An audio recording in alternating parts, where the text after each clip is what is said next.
This is Pop Culture Yearbook. On this show, we pick pieces of pop culture that were important to us in a given year.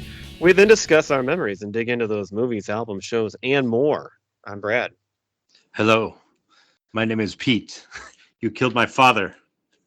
Prepare to die. Wow. And I'm Gif. You follow that GIF? No, I can't. I can't do it. Surprising. I thought it was good. We got I thought it was a good intro for this one. Impedo Montoya. The delivery was just a little bit out there. Yeah. Well, Do you want me first to off, try it again? Do we need to recut it? No. It's we're fine. good. First off, welcome back, Pete. Yes, Pete's back. Yes. One thing we Wait, did forget to do. Okay, so this is where our podcast stuff gets messed up. We've had an episode with Pete since that other one came out.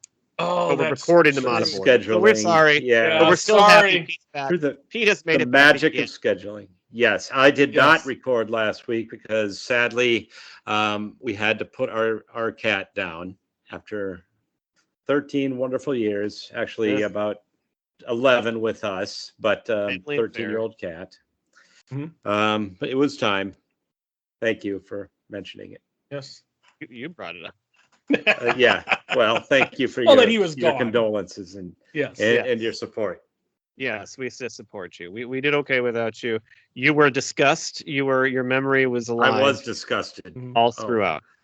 All right. Well, as Pete's wait. awkward, Are- wouldn't we have done that last week? If We didn't do it last week. Did you guys forget to? I leave you guys for 1 week, and you guys forgot to open Oh, the that's yearbook. right. We would have did that. That's right. Yeah, we did that We last did do week. that. Yeah. Jesus. Well, see, that's why I'm Again. all messed up because we're recording out of order. So in chronological time, in real world time, I'm off. But now I forgot. we We opened did. the yearbook too, Pete. What? Special- What are you opening the yearbook to? We're opening it to is it this? What page is it? I don't remember what we opened it. It's to. just a it's- special edition. Special Yes. edition. It's also yeah. kind of the 1987 Pretty because heavy. by chance, except for our landed. special at the end of the month, by chance, the next 3 weeks are all still going to cover another round of 1987. We didn't plan it that way, but it turns out that was a pretty great year, and that's how it's working out. Yeah. So to try to get this back on track and to something listenable, Pete's opening would have given away our topic for tonight, which we are very excited to share. It is The Princess Bride, which we have discussed many, many times throughout our lives. We've watched many, many times, and we haven't got to it yet on this show. And it's about time we do because, It's amazing. It's We got a lot. inconceivable. yeah, just in case you've never seen The Princess Bride, stop the show and go watch it right now, and you won't be disappointed. No. And then come back and listen again because it'll be even better after that. Or do listen both. to us Listen first to and this then go. episode. Yeah, watch it. Listen to us twice, and tell your friends. That would be great. I would But turn the Princess- subtitles on to the movie and then have our podcast in your ear on some headphones. That would be the best way to do both at the same time. Princess Bride is a little bit of everything, and it's about a princess, well, who isn't a princess at first, but falls in love, and the guy has to leave, and she thinks he's dead, and she gets pulled into this wedding she doesn't want to do, and the guy comes back, and there's a cast of amazing characters throughout the movie, and it's got everything, and we'll get into all that in a little bit. It is often, written as a romantic comedy when people talk about great ones. I don't actually ever include it in that category because I think it covers just so much stuff. Right. But, it is obviously a romance. That is a big part of it. But we'll get to the genre in a little Mhm. bit. So we're going to cover this tonight with questions. If you have listened to our show and listened to our Die Hard special on Christmas last year, we covered that, another movie that we figure most people have seen and hopefully just want to hear, new stuff about. We covered that with 12 questions of Die Hard. We got a bunch of questions we're going to answer tonight to help keep us on track. The first question, I'm going to throw it to Pete. Why is this movie so great? Why is this one of the greatest movies of all time? You kind of touched on it a little bit, how it covers so many different genres. And I think this one, it's obviously a comedy. For me, it's a comedy first, which is one of the questions you had later. So maybe I shouldn't give that away. But it's a comedy first. But what it does is that it toes the line. Usually a movie like this can go too far and they get to be a little campy. There's a lot of really, really great comedies like Spaceballs. It's great, but it's just over the top and campy.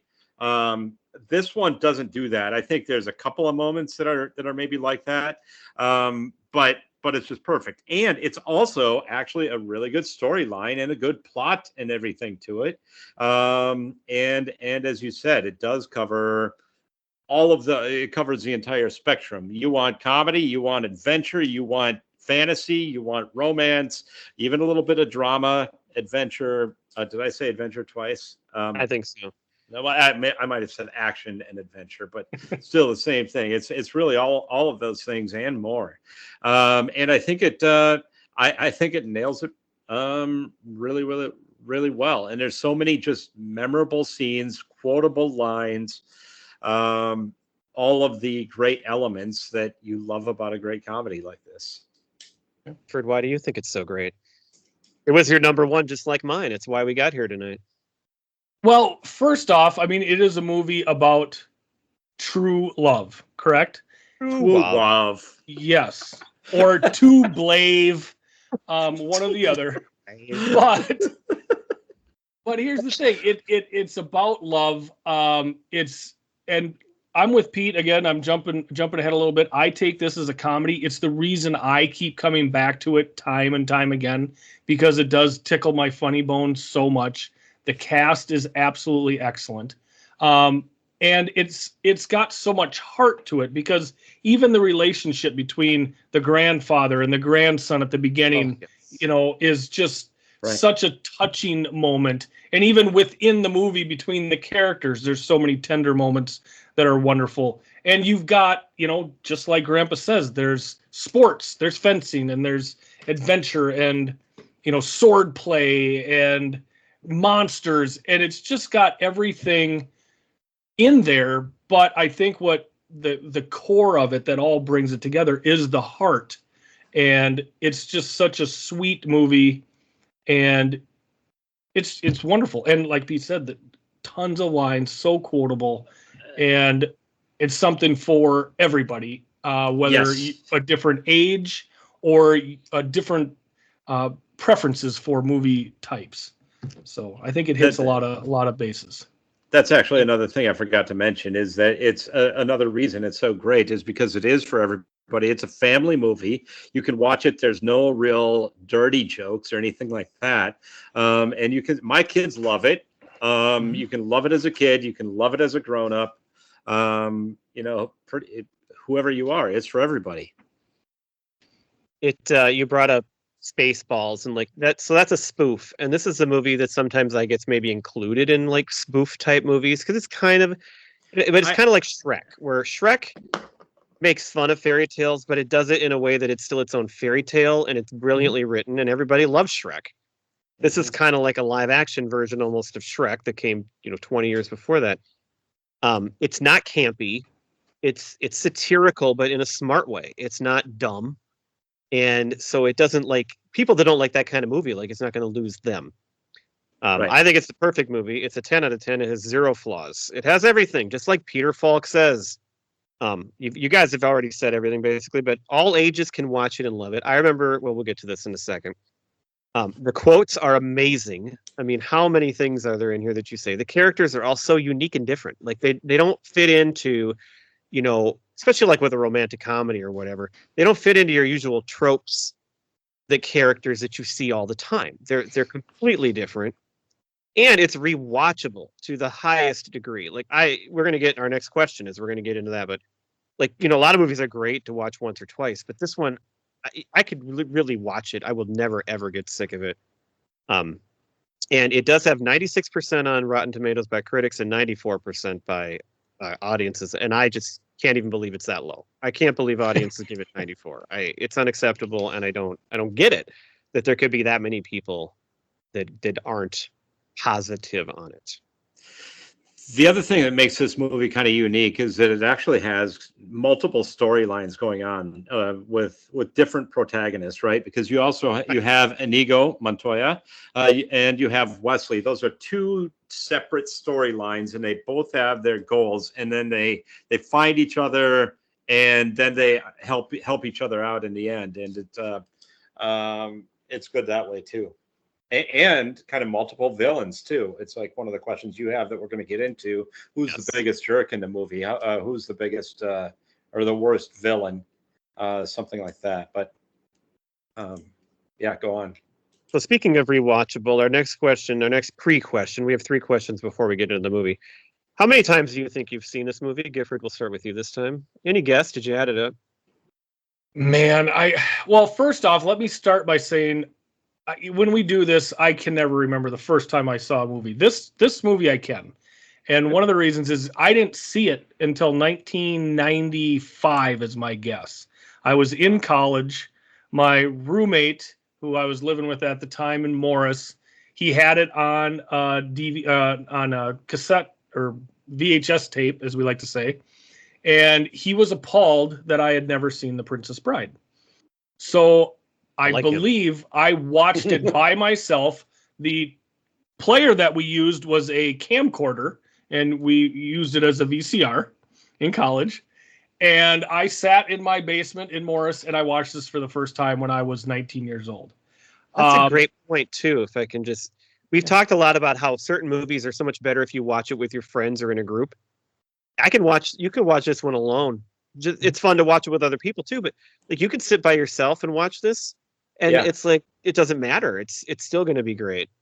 So a lot of times when we do this, if we do something, for example, that I've never seen before, and, like Big Trouble in Little China, for example, like I look at it and say, okay, I'm watching this as a 48-year-old, 47-year-old male for the first time. I kind of pan it a little bit. If I watched it when I was a kid, when it came out, I would have a different opinion of it. This movie, even though I wasn't old when I watched it, I watched it. If I would have watched it when it came out, I would have been much younger, would have been right in that age. I think that's perfect for this movie. But I think one of the reasons that it caught me right away is because that I was familiar with some of the main characters. Growing up watching wrestling, Andre the Giant, you love Andre the Giant. Like, you're going to give this movie a chance right off the bat. We've got Cary Elwes, Men in Tights. I'd seen him in Men in Tights. It came out in 93, but I saw that before I saw Princess Bride. And, of course, one of the biggest movies of 94 with Forrest Gump, had our Princess Buttercup in it. So I came into this movie not with this is, kind of like Fred Savage in the beginning of the movie. Oh, this is, for kids. I'm not really going to like this. I was given it the benefit of the doubt based on the main characters in this, knowing them from other things and liking them from other things. As far as how that Rob Reiner directed it, that would also give it some more clout too. Mm-hmm. Correct, because of the greatness that and that was, you've mentioned this before, the string he had. Oh God, with this movie, and When Harry Met Sally, and what was the third Stand one? By Me was one of them. Stand By Me, right, all 3 years in a row.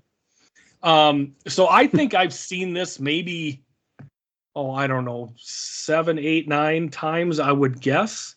And it's so fun every time, and you look forward to it because the characters are all so wonderful. I'm with Gifford in that same range. I was a little bit more than between. Oh, what's that? Oh, you thought it'd be more higher? Oh, yeah. Well, maybe. Well, and I just think that's probably about right.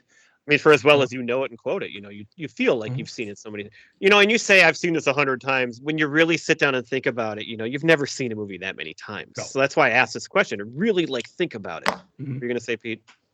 I'm with Gifford in that range of between 5 and 10. If I had to guess, maybe 8, just to throw a guess out there. I came a little bit later to the party also.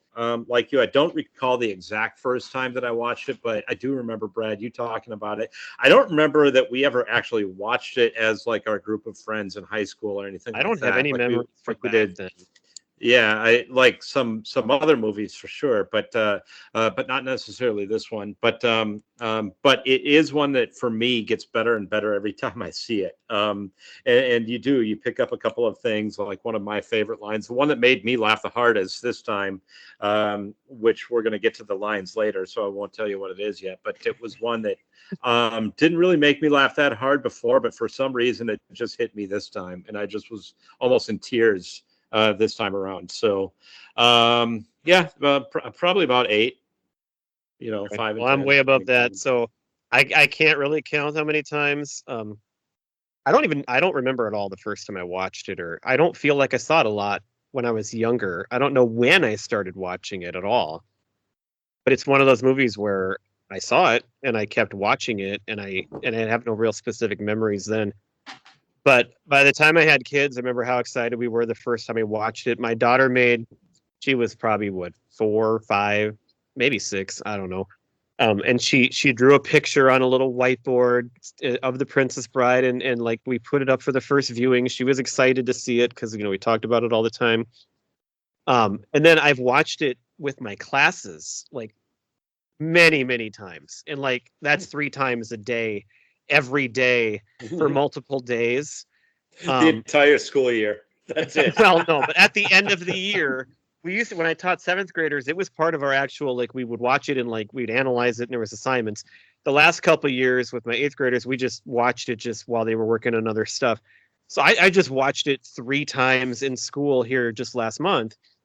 And I threw out a guess of probably about 50 times. I bet I've seen this movie 50 times. It's probably the most watched movie I've ever seen in my life, largely due to watching it in school. But still, every time we watch it, like a lot of times you throw a movie on, I'm working on other stuff. I'm like, whatever, I'm not interested. I can't turn away. I watch it every time 3 hours in a row, and I can't. It's so good. And I watch for some reactions and hope that they're liking it. And so I can't get over it. That kind of then ties into our next question, our last pre-question, which is who have you watched it with? So I know I watched it as a kid. I watched it with pretty much everyone I know, I think, at some point. And I watched it with my classes at school, and I watched it with my own kids here. So I don't know. If you've been a part of my life, I feel like we probably watched it at least in some way together at some point. Probably a good chance. Like I said, I don't remember ever watching it with you, Brad. I don't either, but I must not be a significant part of your life, I guess. We did. I think, and maybe we did, but for me, it's like you said, it's a movie you can enjoy by yourself. I think most of the times I've seen it probably have been with myself. We've seen it 2 or 3 times as a family, and maybe another 1 or 2, just me and my wife. But most of the time, I think it's just been me and myself, or just myself. And a few times I see like part of it because I remember like flipping through channels and coming across it. Maybe it's already partway over and I'll just finish it off or whatever. But yeah, how about you, Geoff? Well, I completely agree with you, Pete. It's one of those shows that it's an instant stop what you're doing. If you're flipping channels, like you're going to watch it the rest of the way through. So there's been, I don't know how many times I've watched it partially. I would say the person I've seen it with the most is my wife. I believe we sat and watched it with Sam one time. Paul, he never sits still in front of television. I did ask him if he'd seen it before, because Courtney watched some of it with me this time. He said he watched it in 7th grade in school. But I'm also with Pete again. I would say the majority of times is just hanging out on the couch and you're flipping through and it's on, so you just watch it the rest of the way through. Usually, by myself. Okay, well, we can get into the movie itself now with our questions that all relate to the movie. I'm so glad you brought up watching it by yourself, though, because I hadn't even really thought of that, but that's part of what makes it great, and that just adds a little more to it here, that you don't need to be in a group, and you can still enjoy it. So the first question is, and you guys have already kind of hit on it, so I think I know your answers, but what is your favorite genre element? This movie has action, it has adventure, it has comedy, it has romance, it has fantasy, it has drama, and I'm sure you could name a couple more too. So, and I feel like the thing is they're all kind of equally like placed in there. So what is your favorite genre element? What makes you love it so much? I think you both said comedy, but if you want to expand on that.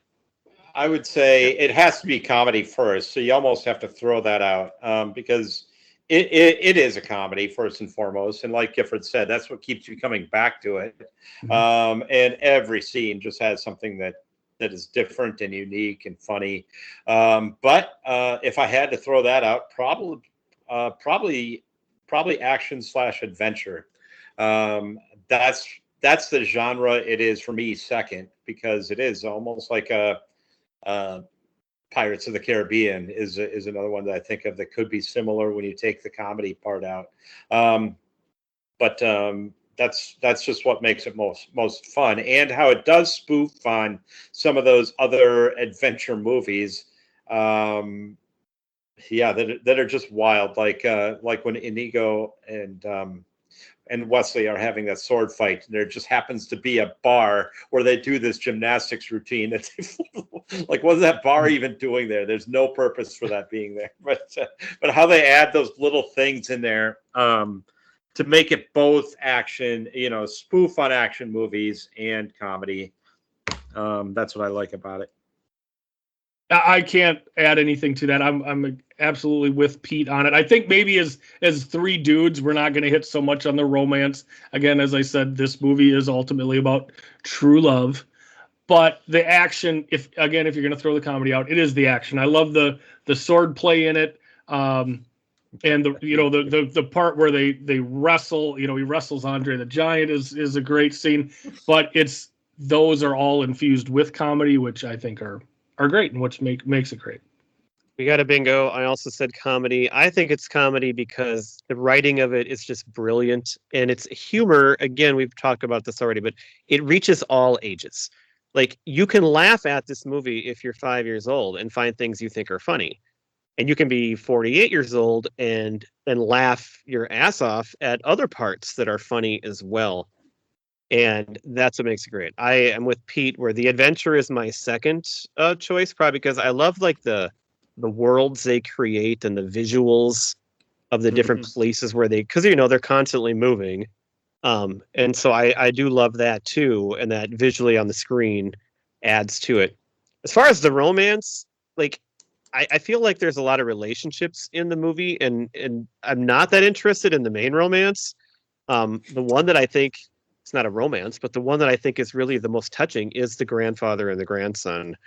And that's it. I just love that relationship, and how you see, even though they're not on the screen much, just how much you can still get into those two and see that unfold through the little bit of time that they have together. And again, that's the brilliance in the writing. Do you guys get choked up at the end when when the grandpa turns back to him and says, I get choked up just a little. It's the heart of this movie. It's just so touching. I do want to bring that up because you're on that topic, and I had noted about that relationship. How, of course, it starts out where he's Fred Savage and he's this teenager that just wants to play video games, doesn't want any part of a book. But how, as the movie progresses, the grandfather is able to extrapolate from him, interest. And so how he becomes more and more interested, and then he starts asking more questions as the movie goes on, and like how they're able to do that. And they're probably on the screen all of maybe 5 minutes of the whole movie, and like how much they are able to maximize that little bit of time that they're on it. So I think the other relationship that stands out that you might not think of right away is Inigo and Fezzik. Those two, they're like their own. They're like a brotherly type of romance, whatever you want to call it. Romance. And I love they got each other's back, and they're great too. So, I do like Buttercup and Wesley, but as far as the thing is, they're going to get together. That's what a fairy tale is. So it's like there's not a lot of drama there really, but it's those other ones that add more to it. All right, so nobody said fantasy was your favorite genre, but this has a lot of fantasy elements, a lot of things that aren't really true. We have the ROUSs, we have the lightning sand, we have the fact that Wesley is basically dead. He's only mostly dead. We have the shrieking eels. There's other things. Maybe you thought of some other ones. What is your favorite fantasy element in this movie? I think it's Gifford's turn to go first. All right.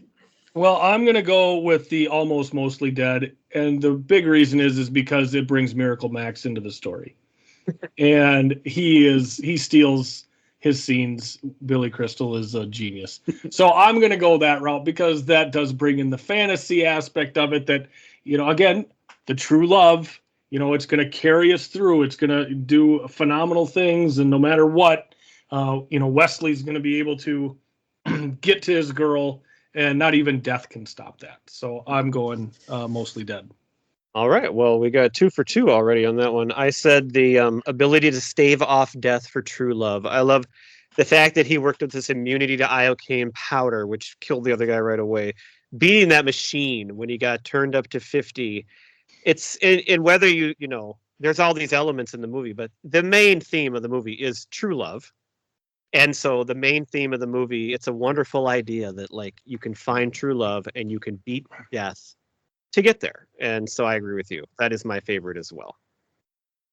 So I had the fire swamp. The fire swamp as a whole. Now you had some elements within the fire swamp, like the lightning sand and whatnot. But the fire swamp itself, first of all, one of my favorite lines is that after they get to the bottom of the cliff, actually they fell down a cliff, but then his line is just a few steps to safety into the fire swamp.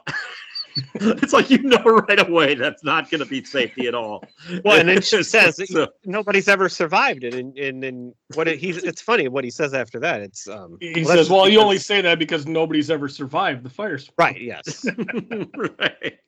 right. That whole thing, and then that was where they're kind of spoofing other movies that have similar scenes, right? Where they're going into the swamp. And then it's like these ridiculous things keep happening. Like just fire just keeps shooting out. Well, that's why they call it the fire swamp. And then, of course, the lightning sand and a couple of other things with that big rat. That probably was... Size? Yeah. I don't think they exist. Right.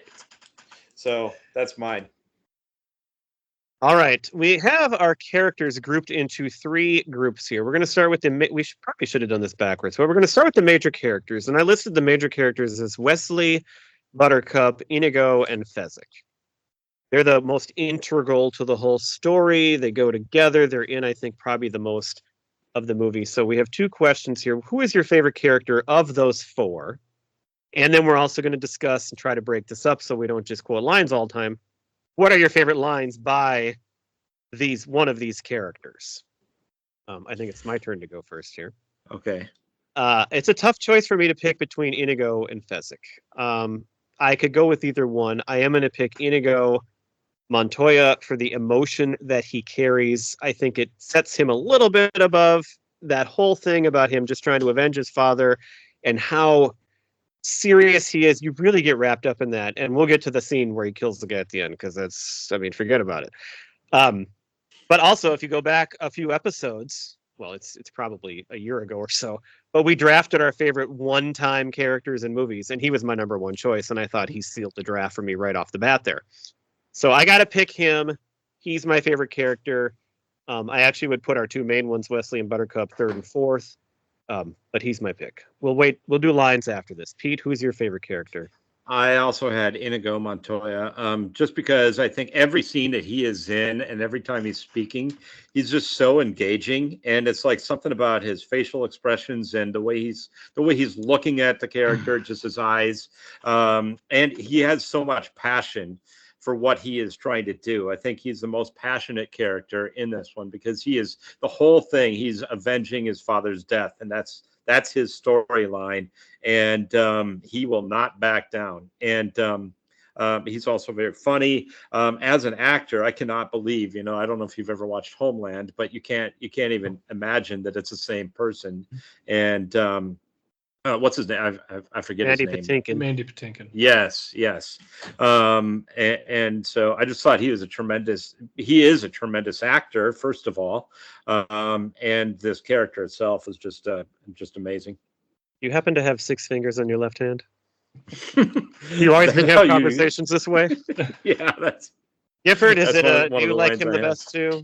Well, can I just add to Mandy Patinkin a little bit? So again, because I didn't see this when it came out, there was a show that came out on ABC or CBS, a doctor show in the same vein as ER. I think it came out at the same time. And Mandy, I think it was called Chicago Hope. And Mandy I don't know which, Patinkin, but I know he was on a show like that for a long time. yeah. So I was watching this movie for the first time, going, "Really? That's the same guy." Yeah, well, Like, some of these this guys was- you don't recognize, like Christopher Guest too. Like you don't Mhm. really even notice that's him when you think about some of the other stuff. You probably, I mean, I don't anyway. So Well, Yeah, for Mandy sure. Patinkin, he 'Cause he's just a- looks like so much bigger now. I mean, Yep. in like Homeland, he just looks like, yeah, I mean, he's bigger. Like we Yeah. all gain weight when we get older, but it's not even that. It's just that he's me too, man. But it's not even that. It's just like he just looks like I can't even describe it. It's Plus, how not many even like names he just are got fat or something like it's that. fun to say as Mandy Patinkin. Yes. Yeah, Mandy yeah. Patinkin. Well, and he looks And like a Inigo tiny. Montoya. He looks like a tiny guy in And Princess Inigo Bride. Montoya. Yes, Gifford, exactly. was he your favorite or not? I'm going Wesley. Okay. If Matt All right. Damon Yes. can make an entire career out of being the golden boy and everybody loves him for it, that's what Wesley is. He's smarter than Vicini. He's better at sword play than Inigo. He bested the giant. Like no matter what, he's just got everything together. When he beats death, he won't die. Yeah, so He's the Dread Pirate Roberts. you're right. No matter what situation he's in, he's fully confident in his abilities to get himself through it. When he's still, he can't stand up and he's on the bed and he's, telling off Humperdinck. Like he doesn't care. Like it's going to work out. He's just the man. So I'm not going to argue that Inigo is an awesome character. All four of these are great characters. I would say Buttercup the least of the four. Yeah, it's kind of unfortunate that the name of the movie, she really does have the lamest part in the whole movie. It's She's the not, smallest. Yeah. I mean, women are not given the greatest roles in this movie. That's probably, we'll get to later if there's anything you don't like about it. But that's one thing that you might think. But I think he's great, and no matter what, he's up to the challenge. So he's my guy for this main character. All right, so now we're going to talk. Yeah, my next point sort of transitions into the next topic. That's why I cut you off there, Brad. But the one thing I will say about Wesley is that, yes, he's very intelligent and everything. What I didn't get is why didn't he just tell her that this is who he was? He's behind the mask the whole time.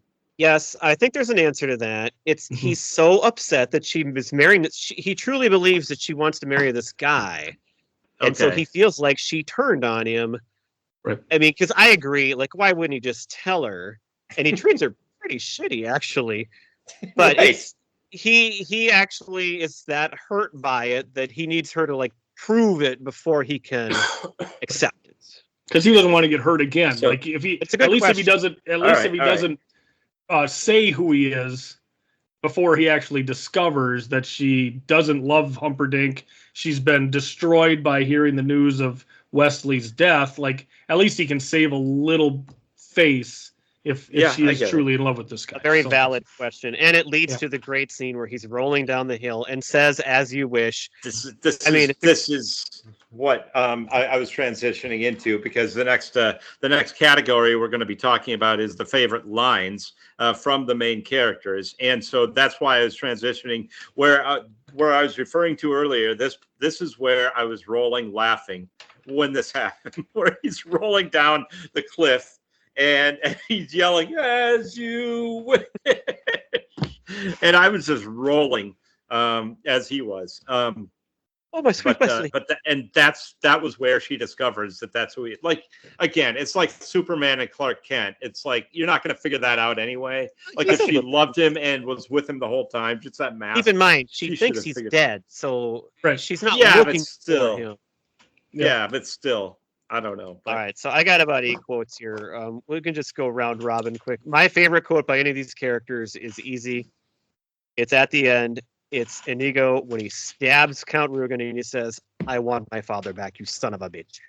Yes, I can hear that every time I watch it. I got chills saying it myself right there. It is one of the greatest moments ever in a movie, in my opinion. So I'll just say that one first. You gave us all chills just by reading it like that, Brad. You want to go? Obviously, you could say, "Hello, my name is Inigo Montoya. You killed my father. Prepare to die." I mean, that's an obvious one. We already had. We already actually mentioned the best ones that I had written down. About do you happen to have 6 fingers in your right hand? You keep on using that word. I do not think it means what you think it means. I always find it funny when he says that there, because the moment when he says that, he did use it correctly right before that. So Yeah, it's kind of like you're both kind of dumb. Right. But he keeps using it, and every time he says it, the thing that is inconceivable is actually happening right in front of him. Yes, so that's why it's just such a... And the way he says it, kind of like a sing-songy like way of saying it is great. Another one I had written down. It's you might have missed it, but it's one by Fred Savage when he's having the book read to him, and that's on our next list. Gets the part where he's we're only talking about the main characters. The main characters. Right? Yeah. Hang on to that. Sorry. Hang on to that one. And then we've already talked about a few more steps, and we'll be safe in a fire swamp. Yeah. Okay, we've covered mine. Then I've got. And then anybody want a peanut?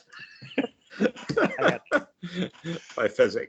My favorite line by a long shot by Wesley is when he's they're up on the wall, they're looking at the front gate of the castle, and they're trying to figure out how to get in, and it's such an out of place line. And when he just yells, "If we only had a wheelbarrow, now that'd be something."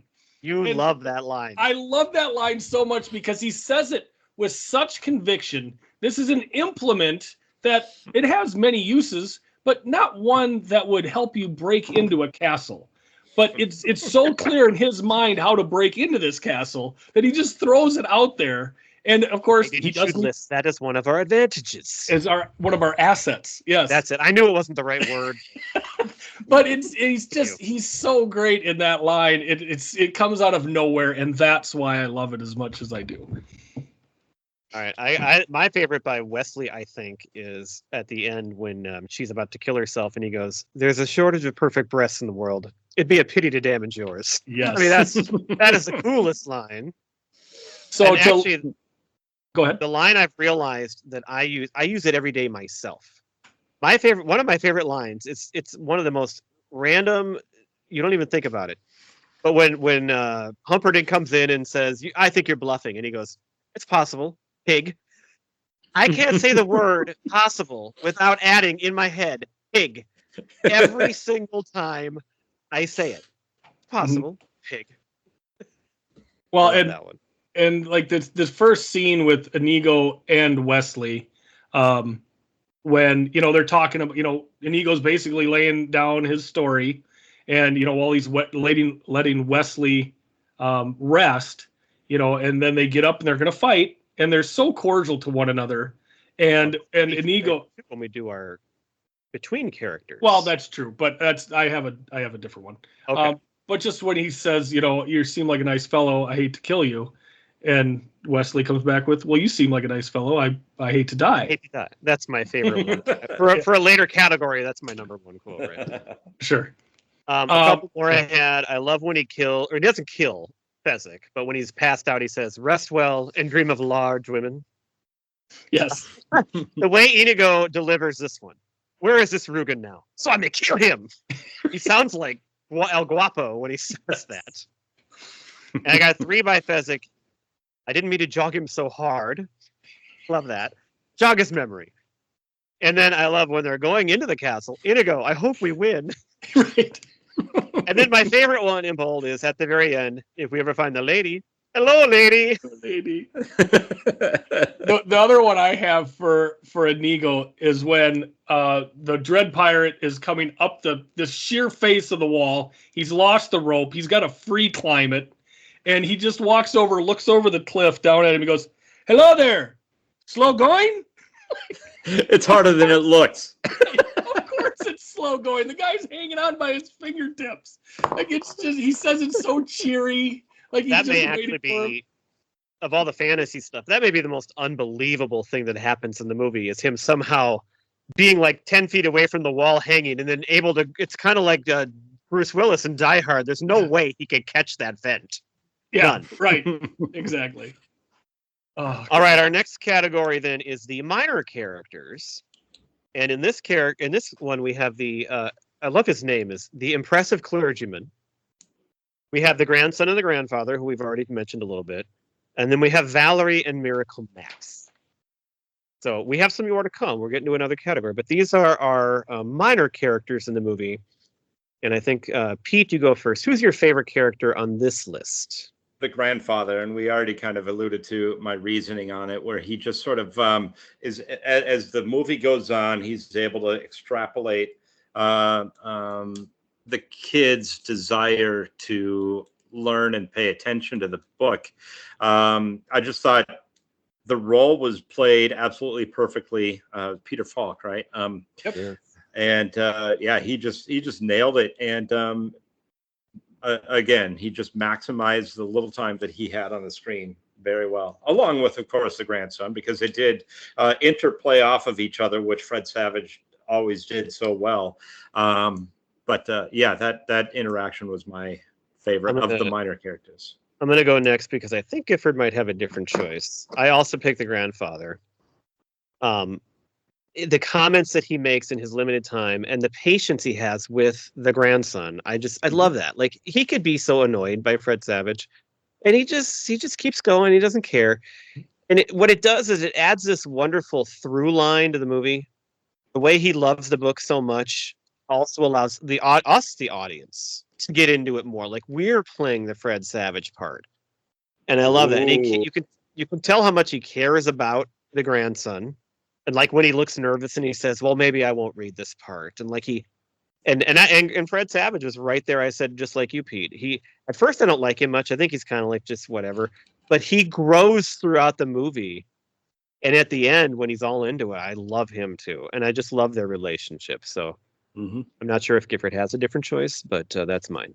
Oh, that is an excellent choice. And one of my favorite things about the grandfather is at the end when he's getting up to leave, and he's just, how many times does he say, okay? Oh, God, I love that. Yes, I got that Okay. coming. Okay. All right. And it's so real because it's like we do, the old guys, we all do that. We're getting to that age.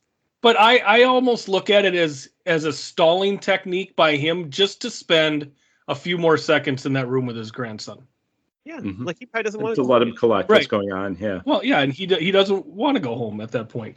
I mentioned it before. Miracle Max. That's what Billy Crystal is so wonderful, and his witch of a wife is so wonderful. Carol Kane is she's so good. She's amazing. I think for me it's Miracle Max. I love that he's just one of those gems that you just get a little piece of towards the end, like 2/3 of the way through the movie. All of a sudden, whoop, here's Billy Crystal playing just an awesome role just for 5 minutes, and he's wonderful in it. So that's my pick.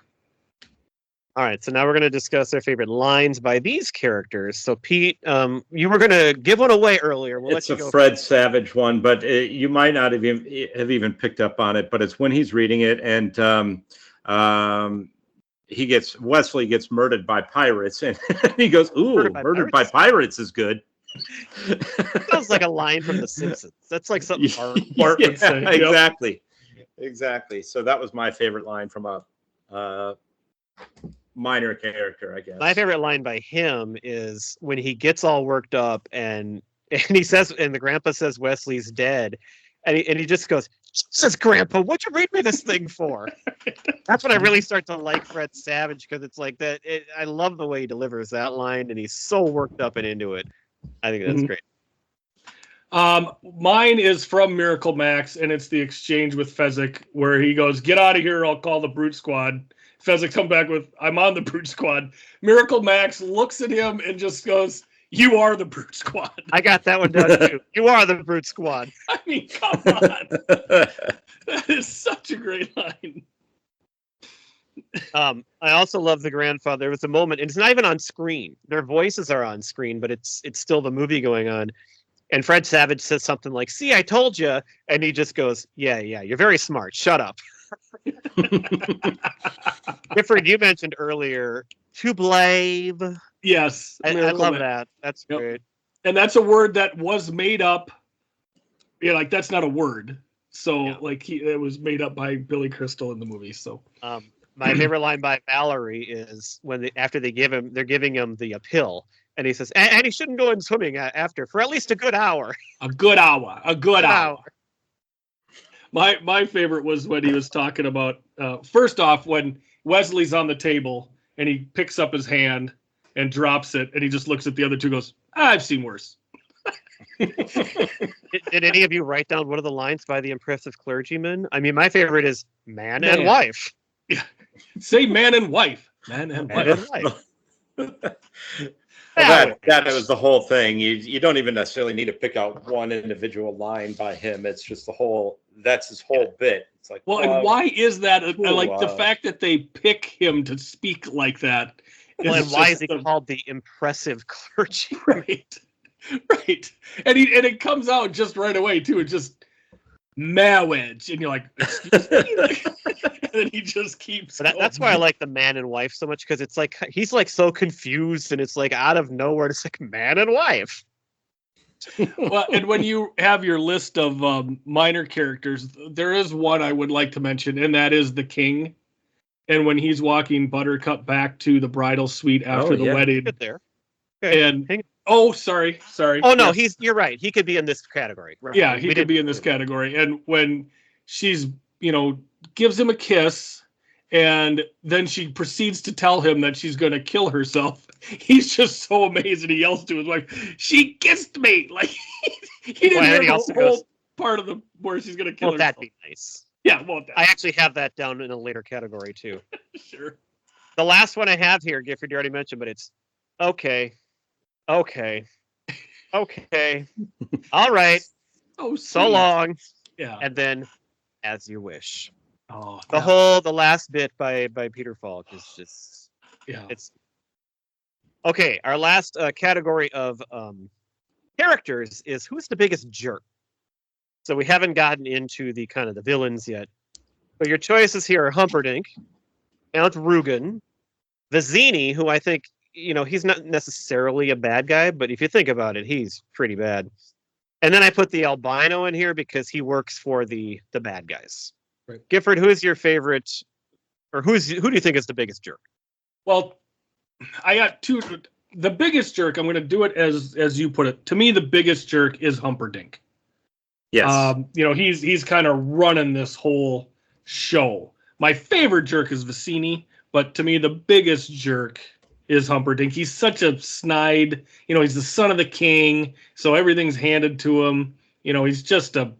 I just can't stand the guy. He's such a great character. So. I had the same, and I think it was, first of all, it was brilliantly acted by whoever the actor was that played him. Brilliantly done. My thing that made him the biggest jerk was that if I understood it correctly, he didn't even want the girl. His motive was to start a war, and so he was going to kill her right away. Mm-hmm. And so it's like usually in these movies, it's the girl that is the motive for the bad guy in a movie like this, but that he was just going to kill her right away anyway. So, and then of course all of the stuff that he did to trick her, and you knew he was lying. She should have known it too, and everything. But yeah, that's my pick. I actually have a different answer to this one. I think Humperdinck is just all bluster, and especially at the end when he gets the slightest bit confronted by Wesley, he just sits down and cowers like a little baby. Gets away, picks up his little skirt thing, and sits down. I think, to me, it's a tough call between Vizzini and Rugen. Rugen is straight evil. Like he is a bad guy. He has no empathy or care about anything. And Vizzini, he's got these two nice guys working for him, and he just never shuts up, and he never says a nice thing to anybody. And I just think he's so over the top rude to them that I think he's a jerk too. But I'd probably have to say Rugen is the most evil. Vizzini's the biggest jerk. Humperdinck doesn't even really register to me because he's just he only has his jerkness due to his position. Like his position gives him all that power. Right. And if you would have went with biggest villain, I might have. But to me, like a jerk is, somebody who is like, I don't know, like not serious. He's just a pain in the ass, So that's where, I kind of took Humperdinck in here. I completely agree with you. If you're going to go pure evil, Rugen's your guy for sure. Mhm. Well, it's Vizzini's good to just have so entertaining. So, different ways to look at it there. yeah, for sure. Okay, I have fewer quotes here, but what are your favorite or most memorable quotes from these characters? I'll go first. I'm waiting. Oh, I right. like Yes. Yes, Vizzini. Yeah. He's on the boat there. And then his other one is, ever heard of Plato, Aristotle, Socrates? Morons. Yeah. And then I have for Humperdinck, Tyrone, you know how much I love watching you work, but I've got my country's 500th anniversary to plan, my wedding to arrange, my wife to murder, and Gilda to frame for it. I'm swamped. Yes. Yeah. That's good stuff. Mine for Humperdinck was iocane powder. I'd bet my life on it. I think that's just such a wonderful line. And then the other one from him was once he realizes that Wesley has no strength, he goes, I knew he was bluffing. Like he's such a He's already tied up. And he's already tied up. And like he's completely impotent at that point, but he still has to throw that out there. Like, I knew better. Such a douche. Got any, Pete? I did like the albino as a character, and the whole thing with the machine, where he's just like, you survived the fire swamp, so you must be very brave, but no one withstands the machine. And the whole thing about how it sucks a year out of your life when you're in it. It's like doesn't even make any sense. But that whole thing in the pit of despair was good. Yeah. Because the thing about the albino was that he just looked like a goofball, he looked like a comedy the sort of character. He didn't look scary or anything like that. Right. And when he first starts talking, he was on. When he first starts talking, his voice is so gruff. It's like, oh, this is like an Igor type person. And he like clears his throat and just talks normal. I think that's such a great little touch. I didn't include him on this list because he's really that bad, but he works for the bad guys. And there is that moment where they turn it up to 50 and he's sitting there and he's just got that smirk on his face. So like he's enjoying. How he almost dies. Yeah. He's got some badness in him too. Mm-hmm. All right. Well, we've mentioned a few of these, but the last quote category, because we still got a few quotes that we haven't mentioned, are what is your favorite line exchange between more than one character? So a few you've said have already been checked off my list because I counted them exchanges. My number one was, you see me, decent fellow, I hate to kill you. You see me, decent fellow, I hate to die. That's just brilliant. But I've got others. So Pete, do you have one to start off this? The battle of wits, the poison and the poison thing. I thought that whole thing, you just said, that's where in the movie, that's where you lean forward and you're paying attention to everything that's going on between the two. And I just thought it was brilliantly done. And then the whole time, and even my son, I was watching it with him last night, and he was like, notice the princess is just sitting there the whole time, just blindfolded, doesn't say a word, and it's like has to be thinking, what's going on here, and who is this guy? Yeah. So that was mine. I'll agree with Pete. That's what I had as my number one. So I'll go to my number two. It's primarily a one-sided exchange. But the scene in the bedroom at the end between Wesley and Humperdinck, where, it's not to the death, it's to the pain. And he has all these things, then Humperdinck will interject, yes, I get it, then my nose, then my ears. And, that exchange. Oh, you'll keep them, and I'll tell you why. Right, so, I mean, it's mostly Wesley talking in that exchange, but I think it's just it's such a great climactic, end scene. So I'm going to turn it over to Brad so he can get to his favorite. All right, so I have several here, but the one that stands out, that it just kills me every time. Give us the gate key. I have no gate key. Fezzik, tear his arms off. Oh, you mean this gate key? That's a great one. The delivery and the timing of that, you can't do better. Oh, you mean this gate key? Fezzik, tear his arms off. You had mentioned a peanut. I said, no more rhymes. No, I mean it. Anybody want a peanut? Yeah. And then in the Vizzini goes, I do like early in the movie because there's all the as you wishes, but I like where she says, farm boy, fetch me that pitcher. And it's the first time where he says as you wish, and like they both realize like that it's love. And then, that's of course a big moment, and I love that too. Mm-hmm. I got a couple more. You got any more before I go? Oh, I thought you were gonna. Well, you kind of mentioned all this stuff between Rugen and Inigo, so I thought I wanted to hand it over to you on that one. But no, you guys keep swinging away. Okay. The grandpa and grandma, we mentioned it, grandpa and grandson. I mean, we mentioned a few, but I'm telling you, you're messing up the story. Do you want me to go on with this? And then Fred Savage just puts his head down. Yes. Just gets put in his place. When they get out of the fire swamp, surrender is Humperdinck. You mean you wish to surrender to me? Very well, I accept. Right. One extra one I had in there, again, we'll go back to Miracle Max. And when his wife comes out, coward, he goes, "Get back, witch. I'm not a witch, I'm your wife." It's just, we use that one a lot around our house. It's just such a wonderful line. You mentioned the king and Buttercup, but when she says, "Since I'll be killing myself once we reach a honeymoon suite," he says, "Won't that be nice?" And then he says, "She kissed me. She kissed me." The only other one I have is when he keeps saying, "Hello, my name is Inigo Montoya." And then finally, Rugen goes, "Stop saying that." Right. That was my last one. Mm-hmm. Anything else, Pete? I don't have anything else. No. All right, we got 3 more quick questions to go here. The next one is, what are your favorite scenes in the movie? If you had to pick one scene or 2 scenes to watch, what are the best parts? Mine is one that we've talked about ad nauseum already, but it's a sword fight at the top of the cliff at the beginning of the movie between Inigo and Wesley. That is one of my 2. Is the Cliffs of Insanity, the whole part there, but then the sword fight particularly, and the dialogue, the witty dialogue back and forth during the whole thing. For me, that's what sets the tone for the movie. And if you're somebody that's never seen the movie before, that's where you're like, okay, I see what I'm getting myself into here with this. So, and it's great, character development between the two. And so that was mine.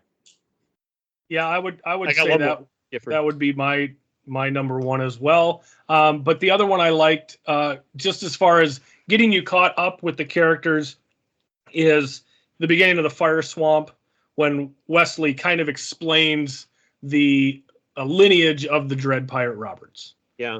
Just so you kind of get, well, I wasn't the first one. The guy that I took it over from wasn't, so just kind of getting caught up on that. So that's some fun character development, figured out where foreshadowing he's been. The end when he gives the title to Inigo. He's not a bad guy, but it's all just in that name, and he can just go carry it out now.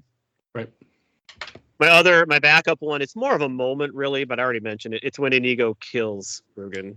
Mm-hmm. I mean, that scene, and it is the whole scene, because it's when he's trying to knock that door down and he yells for Fezzik, he's getting away, and he's waiting for him, and he's like crying for him to come knock the door down, and the way he's chasing him, that whole scene is just amazing. And when you get to the moment where he stabs him and gives that line, it's like, it's just this rush of energy. It's so great. Right.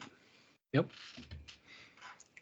Is there anything that you don't like about this movie, or would you change any of the casting? Sometimes people like to recast things. Is there any people you feel are out of place? Anything at all that you could say you might change or don't like?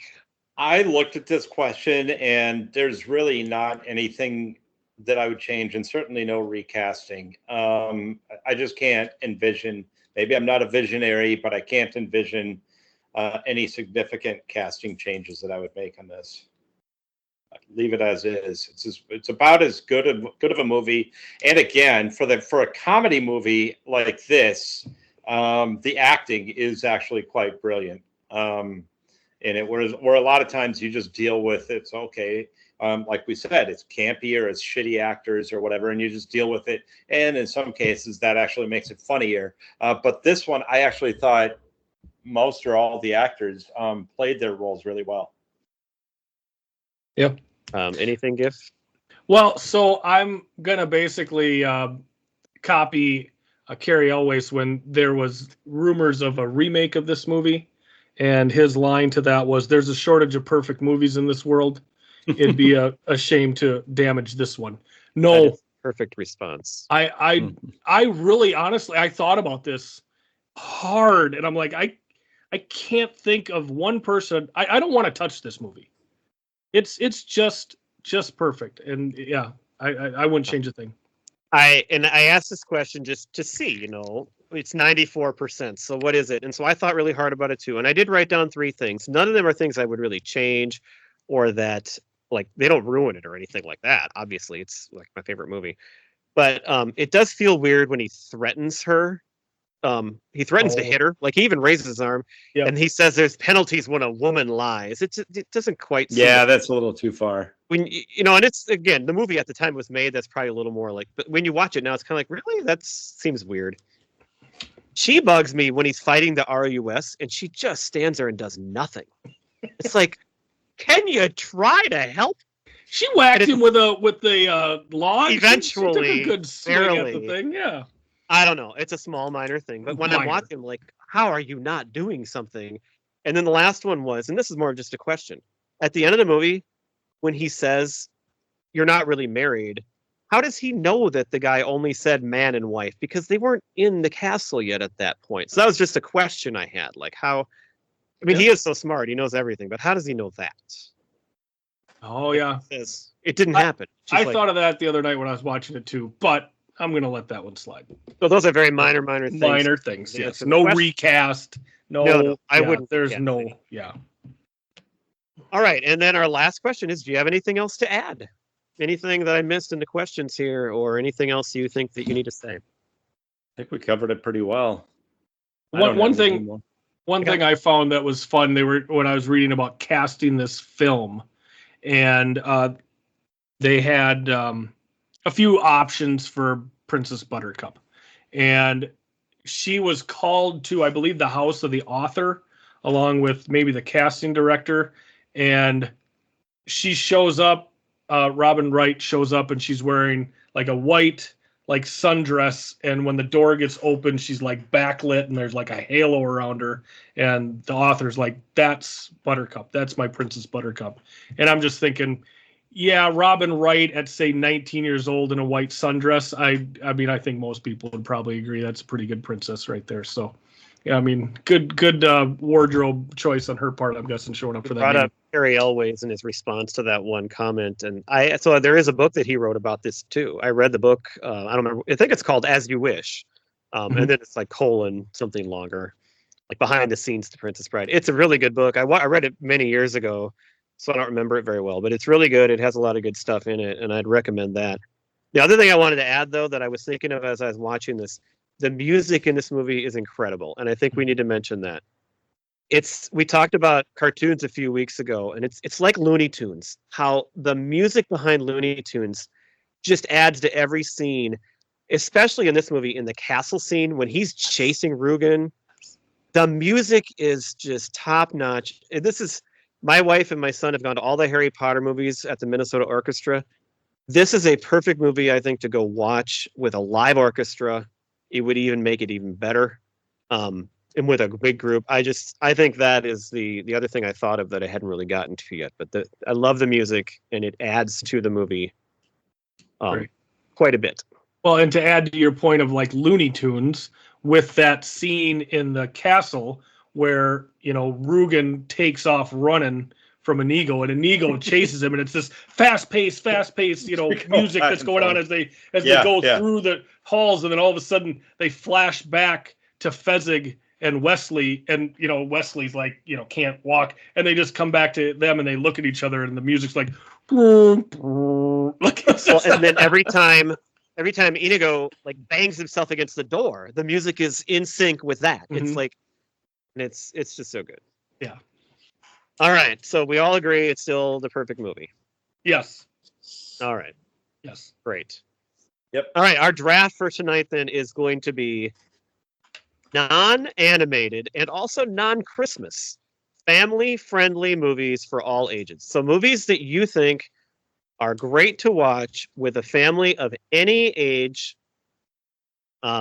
It's not going to have content that's going to be a little bit, out there for maybe, a 5-year-old. But to narrow it down and to make it a little more interesting, that you can't have an animated movie, so we're not going to do any Disney movies. And at my first list, I had some Christmas movies, and I'm like, no, we're going to take those off too, because those are kind of too obvious. So I got first pick, and my number one pick, what do you think it is? It's The Princess Bride. It's This Princess one right Bride. here. Yeah. There you go. It's done. Princess Bride, number 1 pick. Pete has second pick. I didn't see that coming. I didn't see that I'm coming. going to go Inconceivable. with one that we've talked about many times on this show. I'm going with Back to the Future. That is my number 3. That was my number 3 as well, which means my number 2 is I don't available. know, by the way, how we're counting franchises in this, but if I have to pick one, I'll just say the first one on that. On Sure. this one, I don't really have any, so I got a couple. I mean, I At have Back least to the 3. Future, but I just have the first one, so it doesn't really. Sure. Okay. So, other than having to explain to a young child what a veranda is, which is a structure, I'm going 3 Amigos. It's just Yep. so Oh, yeah. goofy and fun, and I didn't get to pick it. You missed it on recently, the bomb, so you had so to take it. I'm trying to get back in the movie's good graces by picking it here. All right, that is high on my list there. Instead, I'll take my number 2 pick, which is a movie we have discussed. You can go back, and that is The Karate Kid. That's on my I mean, list. obviously, there's some fighting and violence, but it's in a way that It's a family movie, sure. it's a family movie. I'm going to go with one of our family's favorites. It is a franchise, but you don't really think about it as much of a franchise as some of the other ones for whatever reason. But it's Jumanji. Oh yeah. That movie gave Sam nightmares. He was not. So, are you actually picking the Robin Williams one then? No, I prefer the newer ones, especially I the do too. first one in the news, in the one with The Rock and everybody. So, but if I have to narrow it down to one, that's what I'm Would going too. with. I was just wondering if that very first one was actually maybe a little more family friendly, but I don't. No, I mean they're all about the same, and they're all good. But I just personally enjoy the newer ones better. I didn't even have that on my list, but that's a great pick. Mhm. And we've watched those as a family too. They are great. That was one where we went to the first one, not the first one, the first new one Yeah, in the movie theater. The 4 of us, not really, thinking. I mean, we didn't really know what to expect, and we laughed so hard through that whole movie, and just absolutely loved it the very first time we saw it. So, and my kids were a little older at the time, but still, it was a great family movie. I'm going to go with one that I watched as a little kid with my family, and that is The Wizard of Oz. Oh yes, I have that on. that's on my list. I was going to text you because I didn't know if this had to be from 1980 forward or what. No. But I had it on my I didn't list. even think of that. No. Oh yeah, I actually do have one other one that's earlier than that, but only one more. All right, my number 3 pick then.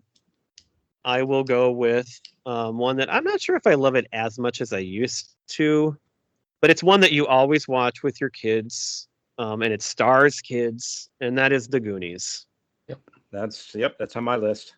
Felt like the last time I watched it, I was kind of like, yeah, it's good, but it's still it's like one of those movies you're always going to watch, and it's great. All right, Brad. I think you're gonna like my next pick. Big. Damn it! Yeah. That was actually I was going to take that with my 4th pick. Because I I actually knew have it. a little Mhm. lower. Now with that one, you do have the scene where you might have to. He touches her boob, and they're It's going a to have family sex. movie. Well, and he's a I know, 12-year-old. Go you know, with have it. Hey, it's on sex my and- list too. I agree, but that one scene, is a little touch and go. Yep. Yeah. A lot of touching. No pun intended. And then she goes. Ew. Yep. I'm gonna go with it's been many iterations, but I think one of the more recent ones came out in '92. I'm gonna go with The Little Rascals. Really? Okay. Yep, that's a fun That's one. not on my radar at all. And that's also good for adults. Yeah, I mean, I like watching with my kids when mostly I haven't really ever seen it, so I Oh. didn't know if it was more of a kid movie than a family and you entertained, that's the key here. well, and again, it's like the remake. So like I remembered watching like the black and white. I think it was Little Rascals. So like I enjoyed watching it as an adult, kind of a rewatch. All right. Well, I had it all planned out. I was going to take Big 4 and then this one 5, but I guess I'll take it now. Threw that I don't off. think you guys are going to grab it. My next one also stars a bunch of kids, and it is maybe a little more under the radar because it's not quite as old as some of the other ones we're listing. School of Rock Good with pick. Jack Black, and that's another one I've watched in school many times. That movie it's so good. It's so funny. And again, it reaches all ages. Yep. All right. Well, I'm going with another franchise. There are few franchises bigger than this one. I'm going with Harry Potter. So I didn't have a particular movie picked out, but You just go with take the Sorcerer's first one. Stone. If Yeah, you First had, is probably Sorcerer's the most Stone. family friendly anyway. Right. Yeah. Yep. And I wasn't going to pick any Harry Potter. I was hoping to leave it for Pete, since he is the biggest Leave it fan for here. Pete. Yep. All right. I am going to take Honey, I Shrunk the Kids. Oh. Again, starring a lot of kids in that one. Rick Moranis. Yep. All right, for my last pick, then I guess I'll take. It's actually not the highest one I have left, but the one I have to rank the highest, I think maybe wouldn't appeal as much to younger kids, so I'll bring it up afterwards. I'm going to take The Sandlot, and I'm going to snipe it apparently from Gifford. All right. For my last pick, I'm going one that is a family favorite with us. In fact, we've seen it. We've seen the musical at the Orpheum as a family as well. I'm going with Mrs. Doubtfire. Oh That's a yeah, good one. don't have that one down either. I It's didn't actually a have that. really great movie, and it makes you cry. It's a really great movie, and it makes you cry. Yeah, that's right. I thought somebody was gonna like chime in there, like, you're damn right it does. Yeah. But everyone just was like dead silent, probably crying. I don't know it that well. I saw it in the movie theater, but I really don't know that I've watched it since. So It's brilliant. You should. I don't have a watch it. lot to say about it. It's a good family movie. You should sit down together as a family and watch it. Okay. I think my kids are beyond that point now, though. We don't watch it. Anybody can love this movie. I asked both my kids to watch The Princess Bride with me the other night, and I couldn't get a bite on either one. It was very. Oh, Hmm. that's no fun. My daughter said, "I'll watch The Princess Diaries." Oh, come on. Okay, so for my last pick, I'm taking 2011's The Muppets.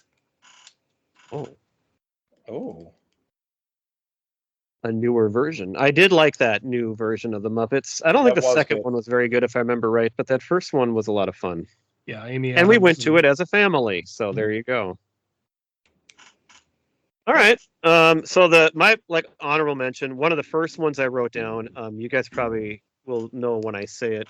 We've done an episode on it. It's one of my all-time favorite movies. It's the way back. But I feel like your kids probably need to be more like 10 to really get into that. So I pushed it down for that reason. It's still a great family movie, but probably not like young kids. The other old movie I have listed is Willy Wonka and the Chocolate Factory. And then I have Dumb and Dumber, which I think toes the line pretty well. We watched with my kids when they were really young. It's kind of like Three Amigos. It's not too much that's offensive in there, really. Forrest Gump, I thought, is another one a lot of younger kids watch. There's a few things in there, but this is where I was looking to, fill my list in. Father of the Bride was pretty close. yeah, that's a good one. Yep. Two sports movies, Remember the Titans and Hoosiers. I think both can be much liked by most ages. I think Hoosiers would be a little slow for young kids. Yeah, that's why I have it down. I pushed it down. Gifford, I think you watched this, right? Coda. I thought of that one, but I think you'd need to be a little. Yeah, I put it in the category of the way back, where I really thought about it. I thought, well, yeah, it's a good family movie, but your kids probably should be at least like 10 to 12 or something. Yep. And then the only one we haven't said yet, which I'm surprised maybe they didn't get picked, is E.T. I've got E.T. on my list. That's the only other one I had. Yeah. So. All right. Well, I have Star Wars. I have Night at the Museum. Oh, that's a good one. National Treasure, and Miracle. Miracle. That's a good one. Don't remember National Treasure very well. It seems like that would be a little bit less family friendly, but I don't know. Probably. No. My wife loves it. It's definitely family friendly. You could watch it. Yeah, I mean, I'm talking like some of those older kid ones, but Sure. Yeah. But I don't know. I haven't seen it other than like one time. So. I've got a Never-Ending Story. Oh yeah. And then a couple. I put Spaceballs on mine. Again, kind of just to fill out a little bit if I needed it, but like you say, you need to be a little bit older, I think. And there is some swearing in there, so yeah, there's a few. So we talked about that. Maybe teenage, yeah. I thought of it right away, but then I thought, yeah, little kids, probably not so much. Probably not. But they're probably not going to get the Star Wars. They're not going to really get it. Sure. But if I could send my kids over to Pete to watch Star Wars, and then come back to my place and we'll watch Spaceballs. And then last two I had on my list, a couple musicals on here with Annie and Mary Poppins. Oh, nice. Oh, yeah, we went to the new Mary Poppins with Emily Blunt. I like that a lot. That was pretty good. Yeah. That's funny. We were just talking about that earlier. My family and I were talking about Emily Blunt and Mary Poppins. Gifford, what do you got planned for us next week?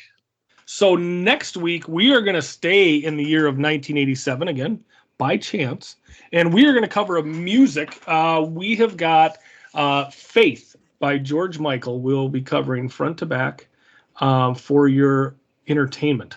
And just a wonderful friendly song on it. Not as much family friendly on this next one coming up. But why am I totally blanking on the name of the song? Sex. I want your sex. There you go. It's funny because my son and I were in Culver's when he was like 5 or 6 years old, and that song was playing on like the speaker, and I remember that because I'm like, wow, interesting choice of music here. I'm in Culver's with my kid. Wow, yeah, no kidding. Come on. All right. Hey, Gifford, is there a particular band that you'd like to listen to right now? I would like to listen to Preacher Row. As you wish. Oh, I didn't know where he was going. Really well done, Pete. That was nicely done. Goodbye. Thank you. All right. Bye. See you guys. Thanks for listening.